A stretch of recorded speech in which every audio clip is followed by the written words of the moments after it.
मैले अस्ति सनस्क्रिन लगाएको थिएँ अनि त्यो चाहिँ कस्तो मैलो मैलो जस्तो निस्क्यो भनेको थिएँ अनि त्यो चाहिँ कुन सनस्क्रिन हो भन्नुहोस् त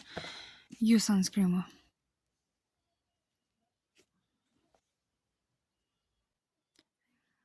यसलाई म के गरौँ अब फेरि म लगाउन लाग्दैछु लगाउन चाहिँ अहिले पनि होइन यो सनस्क्रिन हो मैले मेडिकलबाट लिएको अघि नै मैले मोइस्चराइजर चाहिँ लगाइसकेँ निकै बेर भइसक्यो मोइस्चराइजर लगाएको अनि अब सनस्क्रिन लगाउन लाग्दैछु सनस्क्रिन लगाउनलाई चाहिँ फेरि मलाई ऐनै चाहिन्छ होइन अनि म अरू चाहिँ केही लगाउँदिनँ त्यही सनस्क्रिन र मोइस्चराइजर मात्रै हो अनि त्यति लगाउँदाखेरि हो नि अब अनुहार बिग्रिरहेछ त्यही केही नलगाएर बिग्रेको हो कि के हो अब त्यो हुन्छ नि के भन्छ त्यसलाई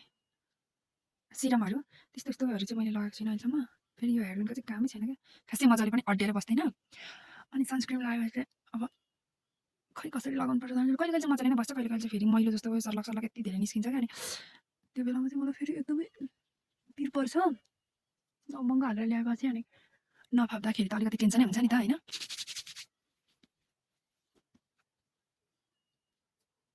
फेरि यो सनस्क्रिनमा खै के चिनीको डल्ला डल्ला जस्तो हुन्छ मसिनो चिनीहरू जस्तो नि हुन्छ ग्लो चाहिँ एकदमै राम्रो होला नि त तर यस्तरी मैलो जस्तो निस्किन्छ क्या कसरी देखाउने हो कहिले कहिले चाहिँ त्यस्तै निस्किन्छ कहिले फेरि निस्किन्न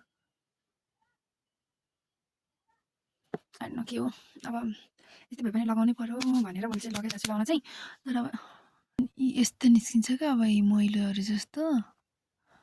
यहाँनिर यस्तै यस्तो डल्लो डल्लो परेर निस्किन्छ अनि मलाई त्यही टेन्सन लाग्छ क्या